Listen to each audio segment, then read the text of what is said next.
வணக்கம் நண்பர்களே. ஏற்கனவே நம்ம கனஅளவு டாப்பிக்கில் நிறைய வீடியோஸ் பார்த்துருக்கோம். அதாவது உருளை, கூம்பு, கோலம் இது மாதிரியான வடிவங்களுக்கெல்லாம் புறப்பரப்பு, மொத்த புறப்பரப்பு, கன அளவுலாம் எப்படி ஞாபகம் வச்சுக்கிறது அப்படிங்கிறதுக்கு ஒரு ஷார்ட்கட் வீடியோ பார்த்துருந்தோம். அது இல்லாமல் எக்ஸாம்ஸில் அவங்க என்ன மாதிரியான கொஷின்ஸ்லாம் கேட்டிருக்காங்க அப்படிங்கிறதுக்கும் தனித்தனியாகவே வீடியோஸ் போட்டிருந்தோம், ஒரு 10 கொஷின்ஸாக வச்சு.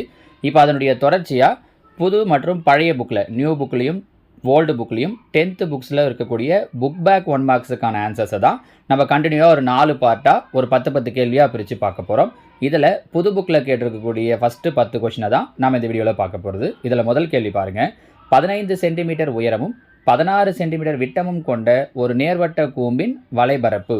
கூம்பின் வலைபரப்புக்கு என்ன ஃபார்முலா அப்படின்னு பார்த்தோன்னா πr/l. கரெக்டாக? ஆரம் தெரியணும், எல் சாய் உயரம் தெரியணும். இவங்க பாருங்கள், விட்டம் 16 சென்டிமீட்டர்னு கொடுத்துருக்காங்க. விட்டம் 16னா அப்போ ஆரம் என்னவாயிடும் அப்படின்னா 8. ஹைட்டு 15ன்னு கொடுத்துருக்காங்க. ஹைட்டு 15. நமக்கு வலைபரப்புன்றதால என்ன தேவைன்னா எல் தேவை. நம்ம முன்னாடியே ஃபார்முலா சொல்லியிருக்கோம், L square equal to R square plus H square. 8 square பண்ணால் 64, 15 ஸ்கொயர் பண்ணோன்னா 225, ரெண்டுத்தையும் கூட்டினோன்னா 289. நமக்கு தேவை எல் தான். அப்போ 289ங்கிறது எதனுடைய ரூட்டுன்னு பார்க்குறோன்னா 17ஓட ரூட்டு. ஸோ பை, ஏன் பையை அப்படியே வச்சுக்கிறோன்னா ஆன்சரில் அவங்க எல்லாமே பையை அப்படியே கொடுத்துருக்காங்க. பை இன்ட்டு ஆர், ஆரம் எவ்வளோ கொடுத்துருக்கோன்னா 8 இன்ட்டு எல் சாயுரம் எவ்வளோ சொல்லியிருக்கோன்னா 17. அப்போ 8ஐயும் 17ஐயும் பெருக்கிறோம். 8 7 56, மீதி 5, ஒரு 8 8 5 13. இந்த பை அப்படியே வந்துடும். ஸோ 136 பை சதுர சென்டிமீட்டர் அப்படிங்கிறது தான் இந்த கேள்விக்குண்டான விடை. சரிங்களா? அடுத்ததாக 2வது கேள்வி. 6 அலகுகள் ஆரமுடைய இரு சம அரைக்கோளங்களின் அடிப்பகுதிகள் இணைக்கப்படும் பொழுது உருவாகும் திண்மத்தின் புறப்பரப்பு. அதாவது 2 அரைக்கோளம், இது ஒரு அரைக்கோளம், இது ஒரு அரைக்கோளம். இது ரெண்டுத்தையும் நம்ம ஒன்றா ஜாயின் பண்ணுறோன்னா இது என்னவாயிடும் அப்படின்னா ஒரு முழு கோலமாக மாறிடும். கரெக்டாக? அவங்க கேட்குறது அப்போது கோலத்தினுடைய புறப்பரப்பு.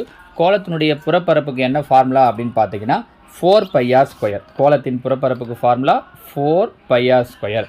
அப்போ ஆப்ஷன் ஏ தான் இதற்குண்டான சரியான விடை. சரிங்களா? அடுத்ததாக 3வது கேள்வி. ஆரம் 5 சென்டிமீட்டர் மற்றும் சாயுயரம் 13 சென்டிமீட்டர் உடைய நேர்வட்ட கூம்பின் உயரம்.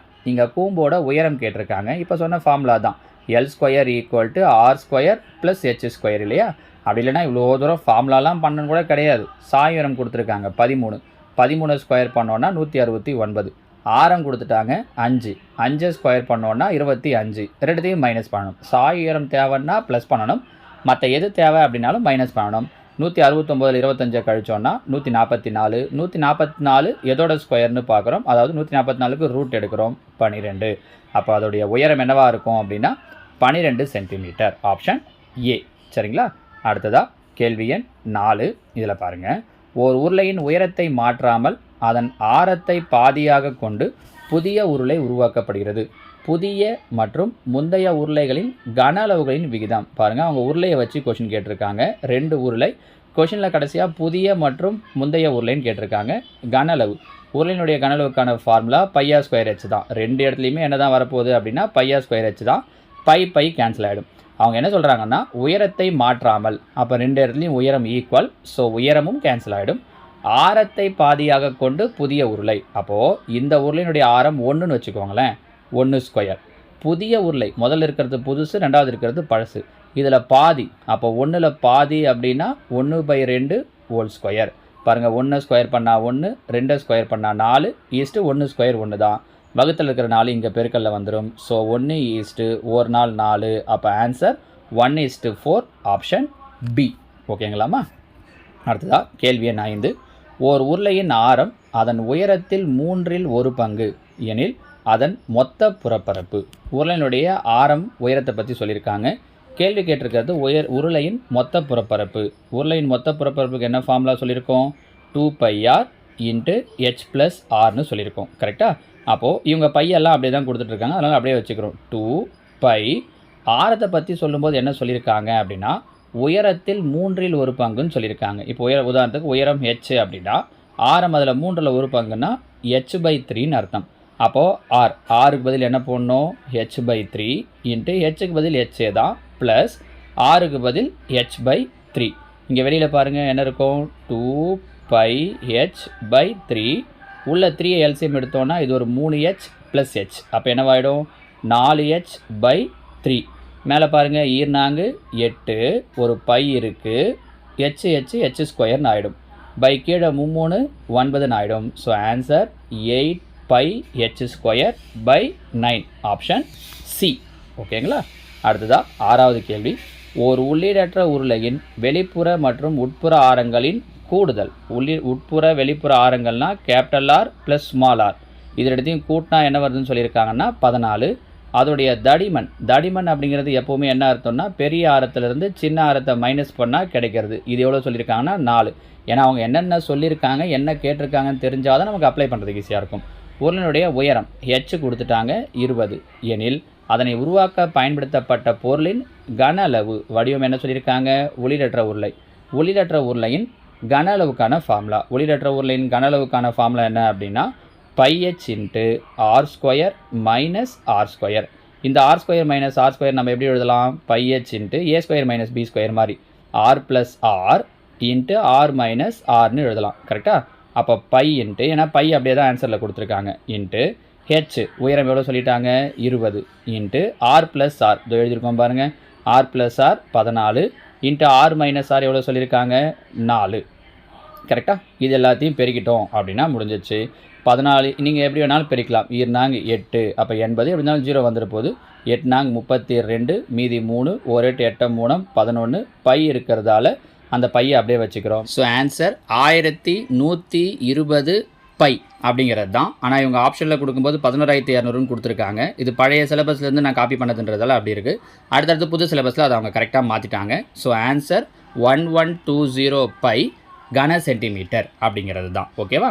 அடுத்து பாருங்கள் 7வது கேள்வி. ஒரு கூம்பின் அடிப்புற ஆரம் மும்மடங்காகவும் உயரம் 2 மடங்காகவும் மாறினால் கன அளவு எத்தனை மடங்காக மாறும்? கூம்பினுடைய கன அளவுக்கான ஃபார்முலா 1/3 πr ஸ்கொயர் h. கரெக்டாக? ஆரம் எத்தனை மடங்காக மாறுதுன்னா 3 மடங்கு. அப்போ இங்கே ஆர் ஸ்கொயர் அப்படிங்கிறதால 3 square, that is 3 × 3 into H. உயரம் என்னவா மாறுதுன்னா 2 மடங்கு. அப்போ பாருங்கள் 3 9 9 2 18. அப்போ அதோட கன அளவு எத்தனை மடங்காக மாறும் அப்படின்னா 18 மடங்காக மாறும். Option B. சரியா? அடுத்ததாக 8வது கேள்வி. ஓர் அரைக்கோளத்தின் மொத்த பரப்பு அதனுடைய ஆரத்தின் வர்க்கத்தின் டேஷ் மடங்காகும். ஒரு அரைக்கோளத்தின் மொத்த பரப்பு, அரைக்கோளத்தினுடைய மொத்த பரப்புக்கான ஃபார்முலா 3πr ஸ்கொயர். இவங்க என்ன கேட்டிருக்காங்க? ஆரத்தினுடைய வர்க்கத்தின், இதோ இருக்கு இல்லையா, ஆரத்தினுடைய வர்க்கம்னா ஆர் ஸ்கொயர்.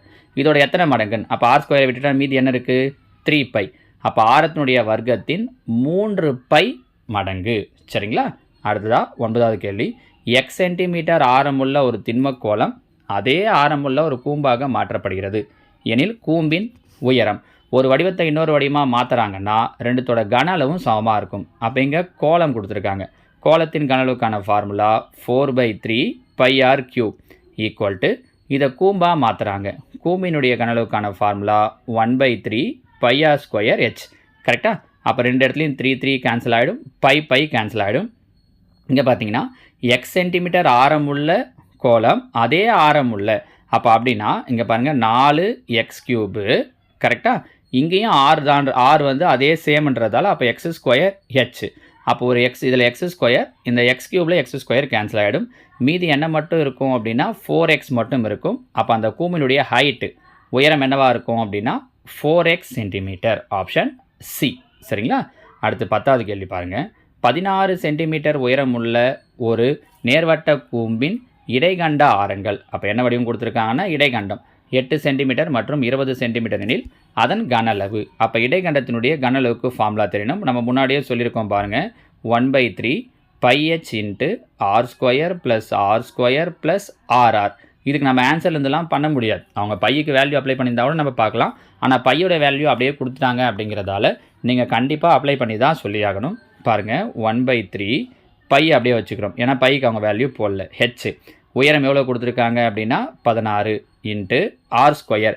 இடைக்கண்டத்தினுடைய ஆரங்கள் கேபிட்டல் ஆர் 8, இல்லை இங்கே பார்த்தீங்கன்னா 20. அப்போ கேபிட்டல் ஆர் பெரிய நம்பரும் ஸ்மால் ஆர் சின்ன நம்பரும் வச்சுக்கலாம். அப்போ 20 ஸ்கொயர் என்ன வந்துடும் அப்படின்னா 400 plus small R 8. 8 square 64 plus capital R into small R 20 8 பெருக்கிறோன்னா 8 16 160. அப்போது 1/3 பை இன்ட்டு 16 இன்ட்டு இது மூணுத்தையும் கூட்டினோன்னா 400 560 624 கேன்சல் பண்ண முடியுமான்னு பாருங்கள். 1 3 3 ஈர்மூணு 6, 2 3ஆம் வாய்ப்பாட்டில் வராது. அதனால் 0 வச்சுக்கிட்டு 24, 8 3 24. அப்போ நம்ம என்ன பண்ணணும் அப்படின்னா 208ஐயும் 16ஐயும் பெருக்கிறோம். 208ஐயும் 16ஐயும் பெருக்குனீங்க அப்படின்னா 3328ன்னு கிடைக்கும்.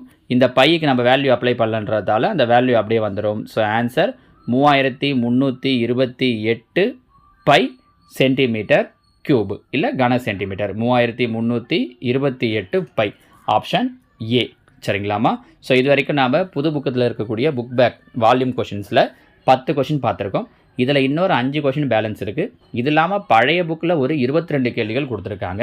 வால்யூமை பொறுத்த வரைக்கும் அவங்க எங்கேருந்து வேணாலும் கொஷின் எடுக்கலாம், எந்த மாடலில் வேணாலும் எடுக்கலாம். அப்படிங்கிறதால நீங்கள் எல்லா கொஷினையும் ப்ராக்டிஸ் பண்ணுறது பெட்டர். ஸோ நான் அடுத்தடுத்த வீடியோவில் இந்த பழைய புக்கில் இருக்கிறதும் புது புக்கில் இருக்கிறதும் கலந்து ஒரு 10 கொஷின்ஸை பார்க்கலாம். ஓகேவா? தேங்க்யூ.